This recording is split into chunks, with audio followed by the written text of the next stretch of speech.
ರೇಣುಕಾಸ್ವಾಮಿ ಕೊಲೆ ಕೇಸ್ನಲ್ಲಿ challenging star Darshan arrest ಆಗಿ ಜೈಲು ಸೇರಿದಾಗ ಎಲ್ಲರೂ ಡೆವಿಲ್ ಸಿನಿಮಾ ಕಥೆ ಮುಂದೇನು ಅಂತಾನೆ ಮಾತನಾಡಿಕೊಂಡಿದ್ರು. ಆದ್ರೆ 2024ರ ಅಕ್ಟೋಬರ್ಗೆ ದರ್ಶನ್ಗೆ ಮೆಡಿಕಲ್ ಬೇಲ್ ಸಿಕ್ಕಿ ನಂತರ ಡಿಸೆಂಬರ್ನಲ್ಲಿ ರೆಗ್ಯುಲರ್ ಬೇಲ್ ಸಿಕ್ಕಾಗ ದರ್ಶನ್ ಫ್ಯಾನ್ಸ್ ಖುಷಿ ಪಟ್ಟಿದ್ರು. ಡೆವಿಲ್ ಚಿತ್ರೀಕರಣ ಶುರುವಾಗೋದು ಯಾವಾಗ ಅಂತ ಎದುರು ನೋಡೋಕೆ ಶುರು ಮಾಡಿದ್ರು. ಆದ್ರೀಗ ನಟ ದರ್ಶನ್ ಕೋರ್ಟು ಕೇಸಿನ ನಡುವೆಯೂ ಶೂಟಿಂಗ್ ಅಖಾಡಕ್ಕೆ ಜಿಗಿಯೋಕೆ ಸಜ್ಜಾಗಿದ್ದಾರೆ. ಅಷ್ಟೇ ಅಲ್ಲ, ಡೆವಿಲ್ ಸಿನಿಮಾ ರಿಲೀಸ್ಗೂ ಮುಹೂರ್ತ ಫಿಕ್ಸ್ ಮಾಡಿದ್ದಾರೆ. ಹಾಗಾದ್ರೆ ಇಷ್ಟು ದಿನ ಧಾಮ್ ಕಟ್ಕೊಂಡು ಕೂತಿದ್ದ ಡೆವಿಲ್ ದಸರಾ ಹಬ್ಬಕ್ಕೆ ಅಬ್ಬರಿಸ್ತಾನ? ಈ ಬಗ್ಗೆ ಎಕ್ಸ್ಕ್ಲೂಸಿವ್ ಡೀಟೇಲ್ಸ್ ಇಲ್ಲಿದೆ ನೋಡಿ. ಜೂನ್ 11ಕ್ಕೆ ಪ್ಯಾಕಪ್, ಮಾರ್ಚ್ 8ಕ್ಕೆ ರೀಸ್ಟಾರ್ಟ್. ಡೆವಿಲ್ ಶೂಟಿಂಗ್ ಮತ್ತೆ ಶುರು, ರಿಲೀಸ್ಗೂ ಮುಹೂರ್ತ ಫಿಕ್ಸ್.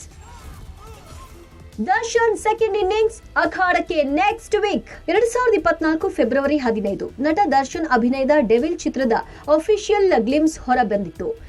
ನಮ್ಮ ಮನೆಯಲ್ಲೊಂದು ಪುಟ್ಟ ಪಾಪು ಇರುವುದು ಅಂತ ಹೇಳ್ತಾ ಓಪನಿಂಗ್ ಅಲ್ಲೇ ಬ್ಯಾಂಗ್ ಮಾಡಿದ್ದ ದರ್ಶನ್ ಗಹಗಹಿಸುತ್ತಾ ನಕ್ಕು ರಗಡ್ ಲುಕ್ ನಲ್ಲಿ ಡೆವಿಲ್ ಅಂತ ಕೂಗಿದ್ರು. ದರ್ಶನ್ ಡೆವಿಲ್ ಸೌಂಡ್ಗೆ ಅಂದು ಫ್ಯಾನ್ಸ್ ಹುಚ್ಚೆದ್ದು ಕುಣಿದಿದ್ರು. ಡೆವಿಲ್ ಸಿನಿಮಾಗೋಸ್ಕರ ಎದುರು ನೋಡ್ತಾ ಕೂತ್ರು. ಕಾಟೇರ ಸಿನಿಮಾ ಸಕ್ಸಸ್ ನಂತರ ತಡ ಮಾಡದೆ ಡೆವಿಲ್ ಚಿತ್ರೀಕರಣದಲ್ಲಿ ದರ್ಶನ್ ಕೂಡ ಬ್ಯುಸಿಯಾಗಿದ್ರು. 2024ರ ಜೂನ್ ತಿಂಗಳಲ್ಲಿ ಸಿನಿಮಾ ತಂಡ ಕೂಡ ಮೈಸೂರಿನಲ್ಲಿ ಸೆಟ್ ಹಾಕಿತ್ತು. ದರ್ಶನ್ ಕೂಡ ಮೈಸೂರಿಗೆ ಹೋಗಿ ರೀಚ್ ಆಗಿದ್ರು. 2024ರ ಜೂನ್ 10ರಂದು ಸಿನಿಮಾ ಶೂಟಿಂಗ್ ಮುಗಿಸಿ ವಾಪಸ್ ಹೋಟೆಲ್ಗೆ ಬಂದು ರೆಸ್ಟ್ ಮಾಡ್ತಿದ್ರು. ಮಾರನೇ ದಿನ ಅಂದ್ರೆ 2024 ಜೂನ್ 11ರಂದು ಶೂಟಿಂಗ್ ಸ್ಪಾಟ್ಗೆ ದರ್ಶನ್ ಹೋಗ್ಬೇಕಿತ್ತು. ಹಾಗಾಗಿ ಬೆಳಗ್ಗೆಂದು ವರ್ಕೌಟ್ ಮಾಡಿ ಬೆಳಗಿನ ತಿಂಡಿ ಮುಗಿಸಿ ಕೂತಿದ್ರು. ಅಷ್ಟರಲ್ಲಿ ಪೊಲೀಸರು ದರ್ಶನ್ ಉಳಿದುಕೊಂಡಿದ್ದ ಹೋಟೆಲ್ಗೆ ಎಂಟ್ರಿ ಕೊಟ್ಟು ದರ್ಶನ್ ರನ್ನ ಅರೆಸ್ಟ್ ಮಾಡಿದ್ರು.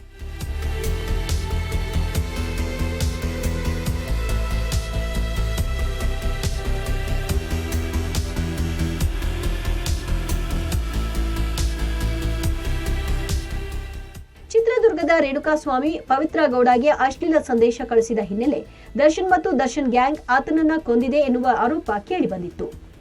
ಆ ಕೊಲೆ ಕೇಸ್ನ ಜಾಡು ಹಿಡಿದು ಮೈಸೂರಿಗೆ ಬಂದ ಪೊಲೀಸರು ನಟ ದರ್ಶನ್ ರನ್ನ ಅರೆಸ್ಟ್ ಮಾಡಿಬಿಟ್ರು. ಹಾಗಾಗಿ ಅವತ್ತಿನ ದಿ ಡೆವಿಲ್ ಸಿನಿಮಾ ತಂಡ ಡೆವಿಲ್ ಸಿನಿಮಾದ ಶೂಟಿಂಗ್ಗೆ ಪ್ಯಾಕಪ್ ಹೇಳಿತ್ತು. ಇದೀಗ ಡೆವಿಲ್ ಸಿನಿಮಾ ಚಿತ್ರೀಕರಣ ನಿಂತು ಬರೋಬ್ಬರಿ 9 ತಿಂಗಳಾಗ್ತಿದೆ. ಇದೀಗ ಮತ್ತೆ ನಟ ದರ್ಶನ್ ಶೂಟಿಂಗ್ ಅಖಾಡಕ್ಕೆ ಧುಮುಕ್ತಿದ್ದಾರೆ. ಮರಳಿ ಡೆವಿಲ್ ಸಿನಿಮಾದ ಚಿತ್ರೀಕರಣ ಶುರುವಾಗ್ತಿದೆ. 9 ತಿಂಗಳ ನಂತರ ಮುಖಕ್ಕೆ ಬಣ್ಣ ಹಚ್ಚಲಿರುವ ದರ್ಶನ್. ಮೈಸೂರಿನಲ್ಲಿ ಸ್ಕೆಡ್ಯೂಲ್, ಮಾರ್ಚ್ 12ಕ್ಕೆ ಡೆವಿಲ್ ರೀ ಎಂಟ್ರಿ. ಎಲ್ಲವೂ ಅಂದುಕೊಂಡಂತೆ ಆಗಿದ್ರೆ ನಟ ದರ್ಶನ್ ಅಭಿನಯದ ಡೆವಿಲ್ ಚಿತ್ರದ ಶೂಟಿಂಗ್ ಇಷ್ಟೊತ್ತಿಗೆ ಮುಗಿದು ಸಿನಿಮಾ ತೆರೆ ಕಾಣಬೇಕಿತ್ತು. ದರ್ಶನ್ ಫ್ಯಾನ್ಸ್ ದರ್ಶನ್ ರ ಡೆವಿಲ್ ಆರ್ಭಟವನ್ನ ಕಾಣಲು ಸಿನಿಮಾ ಥಿಯೇಟರ್ಗೆ ಬಂದು ಶಿಳ್ಳೆ ಚಪ್ಪಾಳೆ ಹೊಡೆದು ಎಂಜಾಯ್ ಕೂಡ ಮಾಡಿರ್ತಿದ್ರು.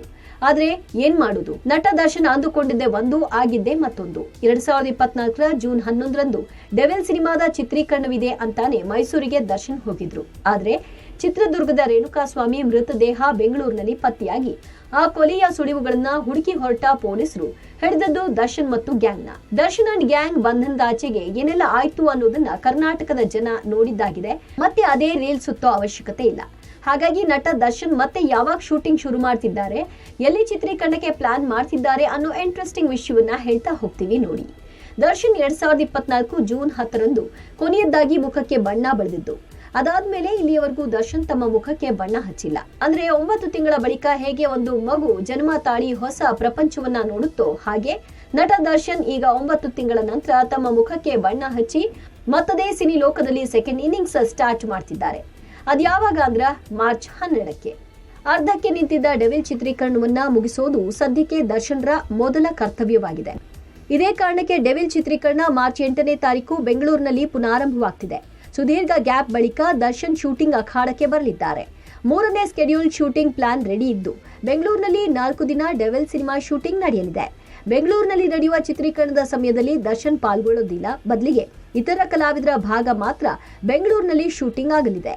ಹಾಗಾದ್ರೆ ದರ್ಶನ್ ಭಾಗದ ಶೂಟಿಂಗ್ ಎಲ್ಲಿ ನಡೆಯುತ್ತೆ ಅಂದ್ರ ಮೈಸೂರಿನಲ್ಲಿ. ಅಂದ್ರೆ ಯಾವ ಮೈಸೂರಿನಲ್ಲಿ ಡೆವಿಲ್ ಸಿನಿಮಾ ಪ್ಯಾಕಪ್ ಆಗಿತ್ತು ಅಲ್ಲೇ ನಟ ದರ್ಶನ್ ನಟನೆಯ ಡೆವಿಲ್ ರೀಸ್ಟಾರ್ಟ್ ಆಗ್ತಿದೆ.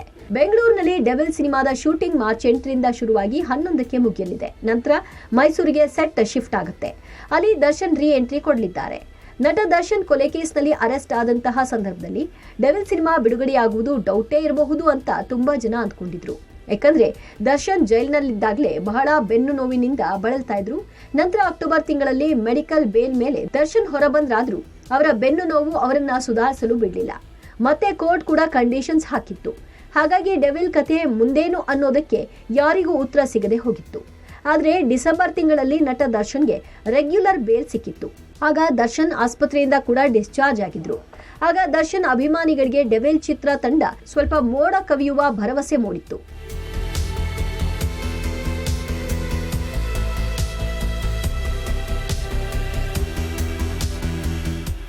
ದರ್ಶನ್ಗೆ ರೆಗ್ಯುಲರ್ ಬೇಲ್ ಸಿಕ್ಕು ಈಗಾಗಲೇ 4 ತಿಂಗಳಾಗ್ತಿದೆ.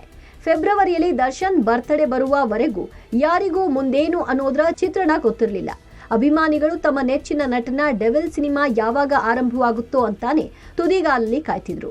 ಅಷ್ಟರಲ್ಲಿ ದರ್ಶನ್ ತಮ್ಮ ಹುಟ್ಟು ಹಬ್ಬದಂದು ಸಿನಿಮಾ ಬಗ್ಗೆ ಒಂದಷ್ಟು ಕ್ಲಾರಿಫಿಕೇಶನ್ ಕೊಟ್ರು. ತಮ್ಮ ಆರೋಗ್ಯದ ಬಗ್ಗೆನೂ ವಿವರಿಸಿದ್ರು. ದರ್ಶನ್ ಹುಟ್ಟು ಹಬ್ಬದ ಸಮಯಕ್ಕೆ ಡೆವಿಲ್ ಸಿನಿಮಾ ತಂಡವು ಟೀಸರ್ ಬಿಡುಗಡೆ ಮಾಡಿತು. ಹಾಗಾಗಿ ಅಭಿಮಾನಿಗಳ ಮುಖದಲ್ಲಿ ಮಂದಹಾಸ ಮೂಡಿತ್ತು. 2ನೇ ಹಂತ ದಸರಾ ಹಬ್ಬಕ್ಕೆ ಡೆವಿಲ್ ಸಿನಿಮಾ ರಿಲೀಸ್. ಡೆವಿಲ್ ಸಿನಿಮಾಗೋಸ್ಕರ 1.5 ವರ್ಷದಿಂದ ಕಾಯ್ತಾ ಇರುವ ದರ್ಶನ್ ಫ್ಯಾನ್ಸ್. ದರ್ಶನ್ ಕಾಟೇರ ಸಿನಿಮಾದ ನಂತರ ಕೈಗೆತ್ತಿಕೊಂಡ ಸಿನಿಮಾವೇ ಡೆವಿಲ್. ಡೆವಿಲ್ ಯಾವಾಗ ಬಾಸ್ ಅಂತ ಅಭಿಮಾನಿಗಳು ಕೇಳುವಾಗ ಒಮ್ಮೆ 2024ರ ಅಕ್ಟೋಬರ್ಗೆ ಬಂದೇ ಬರ್ತೀನಿ ಚಿನ್ನ ಅಂತ ಹೇಳ್ಬಿಟ್ಟಿದ್ರು. ಆದ್ರೆ 2024ರ ಜೂನ್ ತಿಂಗಳಲ್ಲೇ ಕೊಲೆ ಕೇಸ್ನಲ್ಲಿ ದರ್ಶನ್ ಅಂಧರಾಗಿದ್ರು. ದರ್ಶನ್ ಬರೋಬ್ಬರಿ 140 ದಿನಕ್ಕೂ ಹೆಚ್ಚು ದಿನ ಜೈಲು ವಾಸ ಅನುಭವಿಸಿದ್ರು. ಹಾಗಾಗಿ ದರ್ಶನ್ ಹೇಳಿದಂತೆ ಡೆವಿಲ್ ಸಿನಿಮಾ 2024ರ ಅಕ್ಟೋಬರ್ಗೆ ಬಂದ್ರೆ ದರ್ಶನ್ ಹಬ್ಬಕ್ಕೆ ರಿಲೀಸ್ ಆಗಲಿಲ್ಲ. ಆದ್ರೆ ದರ್ಶನ್ ರೀ ಶೂಟಿಂಗ್ ಅಖಾಡಕ್ಕೆ ಇಳಿಯುವ ಮುಂಚೆಯೇ ಸಿನಿಮಾ ರಿಲೀಸ್ಗೆ ಮುಹೂರ್ತ ಫಿಕ್ಸ್ ಆಗಿದೆ ಎನ್ನಲಾಗ್ತಿದೆ. ಅದು ಕೂಡ ಈ ವರ್ಷ ದಸರಾಗೆ ಡೆವಿಲ್ ಬರಲಿದ್ದಾರೆ ಅನ್ನೋ ಮಾಹಿತಿಗಳು ಲಭ್ಯವಾಗ್ತಿದೆ. ನಟ ದರ್ಶನ್ ಈಗಷ್ಟೇ ಕಹಿ ಮರೆತು ಸಿನಿಮಾ ಶೂಟಿಂಗ್ ಕಡೆ ಫೋಕಸ್ ಮಾಡ್ತಿದ್ದಾರೆ. ಬೆನ್ನು ನೋವಿದ್ರೂ ಫಿಟ್ ಆಗಬೇಕು, ಕೊಟ್ಟ ಮಾತಿನಂತೆ ಕಮಿಟ್ಮೆಂಟ್ ನ ಮುಗಿಸ್ಕೊಡ್ಬೇಕು ಅನ್ನೋ ದೃಢ ಸಂಕಲ್ಪ ಮಾಡಿದ್ದಾರೆ. ಆ ಹಿನ್ನೆಲೆ ಸಿನಿಮಾಗೆ ಕಳೆದೊಂದು ತಿಂಗಳಿನಿಂದ ಸಜ್ಜಾಗ್ತಾ ಇರುವ ದರ್ಶನ್ ವರ್ಕೌಟ್ ಕೂಡ ಸ್ಟಾರ್ಟ್ ಮಾಡಿದ್ರು. ಇದೀಗ ಬ್ಯಾಕ್ ಟು ಬ್ಯಾಕ್ ಶೂಟಿಂಗ್ ಅಂತ ಹೇಳ್ತಾ ಮಾರ್ಚ್ 12ರಿಂದ ಡೆವಿಲ್ ಚಿತ್ರೀಕರಣದಲ್ಲಿ ಭಾಗಿಯಾಗ್ತಿದ್ದಾರೆ. ಹಾಗಾದ್ರೆ ದರ್ಶನ್ ಪಾಲಿಗೆ ಡೆವಿಲ್ ಬೃಹತ್ ಸಕ್ಸಸ್ ಆಗುತ್ತಾ? ಈ ಪ್ರಶ್ನೆ ಯಾಕೀಗ ಅಂತೀರಾ? 2011ರಲ್ಲಿ ದರ್ಶನ್ ಕೌಟುಂಬಿಕ ಕಲಹದ ವಿಚಾರವಾಗಿ ಜೈಲು ವಾಸ ಅನುಭವಿಸಿದ್ರು. 1 ತಿಂಗಳು ಜೈಲಿನಲ್ಲಿದ್ದು ಹೊರಬಂದದ್ದ ದರ್ಶನ್ ಕಹಿ ಮರೆತು ಸಾರ್ಥಿ ಸಿನಿಮಾ ರಿಲೀಸ್ಗೆ ಓಡಾಡಿದ್ರು. ತೆರೆಕಂಡ ಸಾರ್ಥಿ ಸಿನಿಮಾ ದೊಡ್ಡ ಹಿಟ್ ತಂದುಕೊಟ್ಟಿತ್ತು. ಇದೀಗ ನಟ ದರ್ಶನ್ ಬರೋಬ್ಬರಿ 9 ತಿಂಗಳು ಸಂಕಷ್ಟಕ್ಕೆ ಸಿಲುಕಿ ಒದ್ದಾಡ್ತಿದ್ದಾರೆ. ಇದೀಗ 9 ತಿಂಗಳಿನಿಂದ ನಿಂತು ಹೋಗಿದ್ದ ಡೆವಿಲ್ ಸಿನಿಮಾ ಶೂಟಿಂಗ್ ಮತ್ತೆ ಆರಂಭವಾಗಿದೆ. ಒಂದು ವೇಳೆ ಎಲ್ಲ ಅಂದುಕೊಂಡಂತೆ ಆಗಿ ದಸರಾ ಹಬ್ಬಕ್ಕೆ ಡೆವಿಲ್ ತೆರೆ ಕಂಡಿದ್ದೇ ಆದ್ರೆ ಸುಮಾರು 1.5 ವರ್ಷದಿಂದ ದರ್ಶನ್ ಸಿನಿಮಾಗಾಗಿ ಕಾಯ್ತಾ ಇರುವ ಫ್ಯಾನ್ಸ್ಗೆ ಹಬ್ಬವೇ ಸರಿ. ಹಾಗಾಗಿ ಡೆವಿಲ್ ಸಿನಿಮಾ ತಂಡ ಬರೋಬ್ಬರಿ 9 ತಿಂಗಳು ಕಾದ್ರೂ ಮುಂದೆ ದೊಡ್ಡ ಹಿಟ್ನೊಂದಿಗೆ ಬಾಕ್ಸ್ ಆಫೀಸ್ನಲ್ಲಿ ಒಳ್ಳೆ ಕಲೆಕ್ಷನ್ ಮಾಡುವ ನಿರೀಕ್ಷೆಯಲ್ಲಂತೂ ಇದೆ. ಆದ್ರೆ ಆರಂಭದಲ್ಲೇ ಹೊಡೆತ ಅನ್ನೋ ಹಾಗೆ ಕೊಲೆ ಕೇಸ್ ವಿಚಾರದಲ್ಲಿ ದರ್ಶನ್ ಅರೆಸ್ಟ್ ಆಗಿ ಡೆವಿಲ್ ಸಿನಿಮಾ ನಿಂತಿತ್ತು. ಆದ್ರೀಗ ಪೂರ್ಣಗೊಂಡು ತೆರೆಗೆ ಬರೋ ನಿರೀಕ್ಷೆಯಲ್ಲಿರೋ ಚಿತ್ರತಂಡಕ್ಕೆ ಅದು ಸುಲಭದ ತುತ್ತ ಅನ್ನೋ ಪ್ರಶ್ನೆ ಕಾಡ್ತಿದೆ.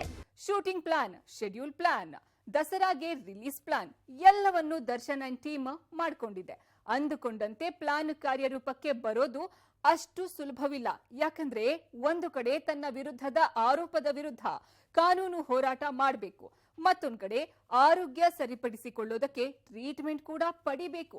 ಇದರ ನಡುವೆ ಶೂಟಿಂಗ್, ಇದನ್ನೆಲ್ಲ ಹೇಗೆ ನಿಭಾಯಿಸಬೇಕು ಅಂತ ದರ್ಶನ್ ಪ್ಲಾನ್ ಮಾಡ್ಕೊಂಡಿದ್ದಾರಾ? ಇದರ ಬಗ್ಗೆ ಡೀಟೇಲ್ಸ್ ಇಲ್ಲಿದೆ. ಸಿನಿಮಾ ಶೂಟಿಂಗ್ ನಡುವೆ ಕಾನೂನು ಹೋರಾಟಕ್ಕೂ ದರ್ಶನ್ ಸಜ್ಜು. ಬೆನ್ನು ನೋವಿಗೆ ಚಿಕಿತ್ಸೆ ಜೊತೆಗೆ ಚಿತ್ರೀಕರಣ, ಸಾಕಷ್ಟಿದೆ ಸವಾಲು.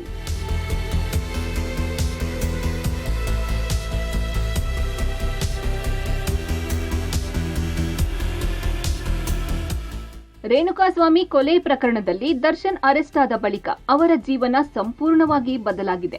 9 ತಿಂಗಳ ಕಾಲ ಕ್ಯಾಮೆರಾದಿಂದ ದೂರಾನೇ ಉಳಿದು ದರ್ಶನ್ ಬೇರೆ ವಿಚಾರದ ಬಗ್ಗೆನೇ ಜಾಸ್ತಿ ತಲೆ ಕೆಡಿಸಿಕೊಳ್ಳುವಂತಾಗಿದೆ. ಈಗ ಎಲ್ಲವೂ ಒಂದು ಹಂತಕ್ಕೆ ಬಂತು ಎನ್ನುವಾಗ ಡೆವಿಲ್ ಚಿತ್ರೀಕರಣ ಮತ್ತೆ ಪ್ರಾರಂಭಿಸಲು ಗ್ರೀನ್ ಸಿಗ್ನಲ್ ಕೊಟ್ಟಿದ್ದಾರೆ. ಮುಂದಿನ ವಾರದಿಂದಲೇ ಮತ್ತೆ ಬಣ್ಣ ಹಚ್ಚಿ ಚಿತ್ರೀಕರಣದಲ್ಲಿ ಪಾಲ್ಗೊಳ್ಳಲಿದ್ದಾರೆ. ಆದ್ರೆ ಇದೇ ತಿಂಗಳಿನಲ್ಲಿ ಕೊಲೆ ಕೇಸ್ನ ಟ್ರಯಲ್ ಕೂಡ ಶುರುವಾಗಲಿದೆ. ಅಸಲಿಗೆ ದರ್ಶನ್ 2 ರೀತಿಯ ಕಾನೂನು ಹೋರಾಟಕ್ಕೆ ಸಿದ್ಧವಾಗುತ್ತಿದ್ದಾರೆ. ಕಳೆದ ತಿಂಗಳು ರೇಣುಕಾಸ್ವಾಮಿ ಕೊಲೆ ಪ್ರಕರಣದ ಎಲ್ಲ ಆರೋಪಿಗಳು ಕೂಡ ಕೋರ್ಟ್ಗೆ ಹಾಜರಾಗಿದ್ದರು. ಈ ಸಂದರ್ಭದಲ್ಲಿ ದರ್ಶನ್ ಪರ ವಕೀಲರು ಕೋರ್ಟ್ ಮುಂದೆ ಹೊಸ ವಿಚಾರವೊಂದನ್ನ ಹೇಳಿದ್ರು. ಕೆಲ ಆರೋಪಿಗಳನ್ನ ಮಾಫಿ ಸಾಕ್ಷಿಯಾಗಿಸಲು ಒತ್ತಡ ಹೇರಲಾಗುತ್ತಿದೆ ಅಂತ ಆರೋಪಿಸಿದ್ರು. ಹೀಗಾಗಿ ಕೋರ್ಟ್ ಇದಕ್ಕೆ ಪ್ರತ್ಯೇಕ ಅರ್ಜಿ ಸಲ್ಲಿಸುವಂತೆ ಹೇಳಿತ್ತು. ಆ ಅರ್ಜಿಯ ವಿಚಾರಣೆ ಈ ತಿಂಗಳಲ್ಲೇ ನಡೆಯಲಿದೆ. ಒಂದು ಕಡೆ ರೇಣುಕಾಸ್ವಾಮಿ ಕೊಲೆ ಕೇಸ್ನಲ್ಲಿ ದರ್ಶನ್ ಅಂಡ್ ಗ್ಯಾಂಗ್ನ ಪಾತ್ರ ಇದೆಯಾ, ಪೊಲೀಸರ ತನಿಖೆಯಲ್ಲಿ ಕಂಡು ಬಂದಿದ್ದು ಸತ್ಯಾನ ಅಂತ ವಿಚಾರಣೆ ಕೋರ್ಟ್ನಲ್ಲಿ ಶುರುವಾಗಬೇಕಿದೆ. ಇದರ ಜೊತೆಗೆ 4 ಆರೋಪಿಗಳಿಗೆ ಮಾಫಿ ಸಾಕ್ಷಿಯಾಗಿಸಲು ಒತ್ತಡ ಹೇರಲಾಗುತ್ತಿದೆ ಅನ್ನೋ ಹೊಸ ಅರ್ಜಿ ಬೇರೆ ಇದೆ. ದರ್ಶನ್, ಪವಿತ್ರ ಗೌಡ ಸೇರಿದಂತೆ ಈ ಗ್ಯಾಂಗ್ಗೆ ರೇಣುಕಾಸ್ವಾಮಿಯನ್ನು ಕೊಲೆ ಮಾಡಿದ್ದು ಹೌದು ಅಂತ ಸಾಕ್ಷಿ ನುಡಿದ್ರೆ ಶಿಕ್ಷೆ ಪ್ರಮಾಣ ಕಡಿಮೆಗೊಳಿಸಿ ಆರೋಪ ಮುಕ್ತಗೊಳಿಸುವ ಆಮಿಷವನ್ನು ಒಡ್ಡಿ 4 ಆರೋಪಿಗಳಿಗೆ ಒತ್ತಡ ಹೇರಲಾಗುತ್ತಿದೆ ಅನ್ನೋದು ದರ್ಶನ್ ಪರ ವಕೀಲರ ವಾದ. ಇದರ ವಿಚಾರಣೆಯನ್ನೂ ಕೂಡ ನಡೆಸಬೇಕಾಗಿದೆ. ಹೀಗೆ ಪ್ರತ್ಯೇಕವಾಗಿ 2 ರೀತಿಯ ಕಾನೂನು ಹೋರಾಟವನ್ನು ದರ್ಶನ್ ನಡೆಸಬೇಕಿದೆ. ಅತ ಟೆಂಪಲ್ ರನ್ ಮುಂದುವರೆಸಿರುವ ದರ್ಶನ್ ಪತ್ನಿ. ಕಾನೂನು ಹೋರಾಟದಲ್ಲಿ ಗೆಲುವಿಗಾಗಿ ಪ್ರಾರ್ಥನೆ. ದರ್ಶನ್ ಕಳೆದ ವರ್ಷ ಜೂನ್ ತಿಂಗಳಲ್ಲಿ ಜೈಲಿಗೆ ಹೋದಾಗಿನಿಂದಲೂ ಅವರ ಪತ್ನಿ ವಿಜಯಲಕ್ಷ್ಮಿ ಅದ್ ಹೇಗೆ ಹೋರಾಟ ನಡೆಸುತ್ತಿದ್ದಾರೆ ಅನ್ನೋದನ್ನ ನೋಡಿದ್ದೀರಾ. ದರ್ಶನ್ ಮಾಡಿದ್ದು ಸರಿಯೋ ತಪ್ಪೋ, ಮಾಡಿದ್ದಾರೋ ಇಲ್ವೋ ಇವೆಲ್ಲ ಕೋರ್ಟ್ನಲ್ಲೇ ನಿರ್ಧಾರವಾಗಬೇಕು. ಆದ್ರೆ ಪತ್ನಿಯಾಗಿ ಗಂಡನಿಗೆ ಬೇಲ್ ಕೊಡಿಸಲು ವಿಜಯಲಕ್ಷ್ಮಿ ಸಾಕಷ್ಟು ಶ್ರಮಿಸಿದ್ದಾರೆ. ಒಂದು ಕಡೆ ಒಳ್ಳೆ ಲಾಯರ್ಗಳನ್ನ ಹಿಡ್ಕೊಂಡು ಕಾನೂನು ಹೋರಾಟವಾದ್ರೆ ಮತ್ತೊಂದು ದೇವಸ್ಥಾನಗಳಿಗೆ ಹೋಗಿ ದೇವರಲ್ಲೂ ಪ್ರಾರ್ಥನೆ ಮಾಡ್ತಾ ಬರ್ತಿದ್ರು. ದೂರದ ಕಾಮಾಖ್ಯದಿಂದ ಹಿಡಿದು ಕರ್ನಾಟಕದ ಕೊಲ್ಲೂರಿನವರೆಗೆ ಹಲವು ದೇವಸ್ಥಾನಗಳಿಗೆ ವಿಜಯಲಕ್ಷ್ಮಿ ಹೋಗಿ ಪೂಜೆ ಪುನಸ್ಕಾರಗಳನ್ನು ಮಾಡಿದ್ದಾರೆ. ಗಂಡನಿಗೆ ಬೇಲ್ ಸಿಗೋದಕ್ಕೆ ಟೆಂಪಲ್ ರನ್ ಮಾಡಿದ್ದಾರೆ. ಬೇಲ್ ಸಿಕ್ಕ ಮೇಲೆ ದೇವರಿಗೆ ಧನ್ಯವಾದ ಹೇಳಿದ್ದನ್ನು ನೀವು ನೋಡಿದ್ದೀರಾ. ಇವೆಲ್ಲ ಒಂದು ಹಂತವಾದ್ರೆ ಈಗ 2ನೇ ಹಂತದಲ್ಲಿ ದರ್ಶನ್ ರನ್ನು ಕೇಸ್ನಿಂದಲೇ ಬಿಡಿಸಿಕೊಂಡು ಬರಲು ಪತ್ನಿ ವಿಜಯಲಕ್ಷ್ಮಿ ಹೋರಾಟ ಶುರು ಮಾಡಿದ್ದಾರೆ. ಈಗಾಗಲೇ ಕಾಮಾಖ್ಯ ದೇವಸ್ಥಾನಕ್ಕೆ ಹೋಗಿ ಪ್ರಾರ್ಥಿಸಿ ಬಂದಿದ್ದಾರೆ. ಇನ್ನು ಇದೇ ತಿಂಗಳಿನಿಂದ ರೇಣುಕಾಸ್ವಾಮಿ ಕೊಲೆ ಕೇಸ್ನಲ್ಲಿ ಕೋರ್ಟ್ ಟ್ರಯಲ್ ಶುರುವಾಗುತ್ತಿದೆ. ಹೀಗಾಗಿ ಈಗಲೇ ದೇವರ ಮೊರೆ ಹೋಗುತ್ತಿದ್ದಾರೆ. ಇತ್ತ ದರ್ಶನ್ ತಮ್ಮ ಚಿತ್ರೀಕರಣದ ಜೊತೆಗೆ ಕೋರ್ಟ್ನಲ್ಲಿ ವಿಚಾರಣೆ ಇದ್ದಾಗೆಲ್ಲ ಅಲ್ಲಿಗೂ ಹೋಗಬೇಕಾಗುತ್ತದೆ. ಇದರ ಜೊತೆಗೆ ಬೆನ್ನು ನೋವಿಗೂ ಚಿಕಿತ್ಸೆ ಪಡೆಯಬೇಕು. ಇವನ್ನೆಲ್ಲ ನಿಭಾಯಿಸಿಕೊಂಡು ಈ ದಸರಾ ಹಬ್ಬದ ಸಂದರ್ಭದಲ್ಲೇ ತಮ್ಮ ಡೆವಿಲ್ ಸಿನಿಮಾದ ಚಿತ್ರೀಕರಣ ಮುಗಿಸಿ ರಿಲೀಸ್ ಆಗುವಂತೆ ಮಾಡಲು ಪ್ರಯತ್ನ ಶುರು ಮಾಡಿದ್ದಾರೆ. ಇದರ ಮೊದಲ ಭಾಗವಾಗಿ ಚಿತ್ರೀಕರಣ ಮರು ಪ್ರಾರಂಭಿಸಲು ಗ್ರೀನ್ ಸಿಗ್ನಲ್ ಕೊಟ್ಟು ಮುಂದಿನ ವಾರದಿಂದ ತಾವು ಶೂಟಿಂಗ್ನಲ್ಲಿ ಪಾಲ್ಗೊಳ್ಳಲಿದ್ದಾರೆ. ದರ್ಶನ್ ಕೈಯಲ್ಲಿವೆ 8-10 ಸಿನಿಮಾಗಳು. ಈ ವರ್ಷದಲ್ಲೇ ಮತ್ತೊಂದು ಸಿನಿಮಾದ ಶೂಟಿಂಗ್ ಶುರು. ಎಸ್, ದರ್ಶನ್ ಮೊದಲಿನಿಂದಲೂ ಒಂದು ರೂಲ್ಸ್ ಫಾಲೋ ಮಾಡಿಕೊಂಡು ಬಂದಿದ್ದಾರೆ. ಅದೇನಂದ್ರೆ ಒಂದು ಟೈಮ್ಗೆ ಒಂದೇ ಸಿನಿಮಾದ ಶೂಟಿಂಗ್ ಮಾಡ್ತಾರೆ. ಒಂದು ಸಿನಿಮಾ ರಿಲೀಸ್ ಆದ ಮೇಲೇನೆ ಮತ್ತೊಂದು ಸಿನಿಮಾದ ಶೂಟಿಂಗ್ಗೆ ಹೋಗ್ತಾರೆ ದರ್ಶನ್. ಕೆಲ ನಟರು 2-3 ಸಿನಿಮಾಗಳ ಶೂಟಿಂಗ್ ಒಂದೇ ಸಮಯಕ್ಕೆ ಮಾಡ್ತಾರೆ. ಒಂದರ ಚಿತ್ರೀಕರಣ ಮುಗಿದ ಕೂಡಲೇ ಆ ಸಿನಿಮಾ ರಿಲೀಸ್ ಆಗೋ ಮೊದಲೇ ಮತ್ತೊಂದು ಸಿನಿಮಾದ ಶೂಟಿಂಗ್ಗೆ ಹೋಗೋರು ಇರ್ತಾರೆ. ಆದ್ರೆ ದರ್ಶನ್ ಮಾತ್ರ ಒಮ್ಮೆ ಒಂದು ಸಿನಿಮಾದ ಕೆಲಸದಲ್ಲಿ ತೊಡಗಿಕೊಂಡ್ರೆ ಆ ಸಿನಿಮಾ ರಿಲೀಸ್ ಆದ್ಮೇಲೇನೆ ಮತ್ತೊಂದು ಸಿನಿಮಾದ ಶೂಟಿಂಗ್ಗೆ ಹೋಗೋದು. ಸದ್ಯ ಡೆವಿಲ್ ಚಿತ್ರೀಕರಣ ಮುಗಿಸಿ ದಸರಾಗೆ ರಿಲೀಸ್ ಪ್ಲಾನ್ ಮಾಡಿಕೊಳ್ಳಲಾಗಿದೆ. ಅದಾದ ಬಳಿಕ ಇದೇ ವರ್ಷ ಮತ್ತೊಂದು ಸಿನಿಮಾಗೂ ದರ್ಶನ್ ಬಣ್ಣ ಹಚ್ಚಲಿದ್ದಾರೆ ಅನ್ನೋ ಮಾತಿದೆ. ಈ ವರ್ಷದ ದರ್ಶನ್ ಟಾರ್ಗೆಟ್ ಲಿಸ್ಟ್ ನಲ್ಲಿ ಇದು ಕೂಡ ಇದೆ. ಸದ್ಯ ದರ್ಶನ್ ಕೈಯಲ್ಲಿ 8-10 ಸಿನಿಮಾಗಳಿವೆ. ಒಂದರ ಹಿಂದೆ ಒಂದರಂತೆ ಸಿನಿಮಾ ಮಾಡಿ ಮುಗಿಸುವ ಪ್ಲಾನ್ ಕೂಡ ಇದೆ. ಆತ ಕಾನೂನು ಹೋರಾಟ ಮಾಡುತ್ತಲೇ ಸಿನಿಮಾಗಳನ್ನು ಮುಗಿಸಿಕೊಡಬೇಕು ಅಂತ ದರ್ಶನ್ ಗುರಿ ಇಟ್ಟುಕೊಂಡಿದ್ದಾರೆ. ಎಲ್ಲವೂ ದರ್ಶನ್ ಅಂದುಕೊಂಡಂತೆ ಆಗುತ್ತಾ ಅನ್ನೋದು ಮಾತ್ರ ಗೊತ್ತಿಲ್ಲ. ಮುಂದಿನ 4 ವರ್ಷಕ್ಕಾಗುವಷ್ಟು ಸಿನಿಮಾಗಳನ್ನು ಹೊಂದಿರುವ ದರ್ಶನ್ ಕಾನೂನು ಹೋರಾಟದಲ್ಲಿ ಗೆದ್ದರಷ್ಟೇ ಗುರಿ ಮುಟ್ಟಲು ಸಾಧ್ಯವಿದೆ. ಒಟ್ನಲ್ಲಿ ದರ್ಶನ್ 9 ತಿಂಗಳ ನಂತರ ಮತ್ತೆ ಬಣ್ಣ ಹಚ್ಚಲು ರೆಡಿಯಾಗಿದ್ದಾರೆ. ಮುಂದೇನಾಗುತ್ತೆ ಕಾದು ನೋಡೋಣ. ಇದಾಗಿತ್ತು ಈ ಹೊತ್ತಿನ ವಿಶೇಷ. ನೆನಪಿರ್ಲಿ, ನ್ಯೂಸ್ ಅಂದ್ರೆ ಪಬ್ಲಿಕ್ ಟಿವಿ.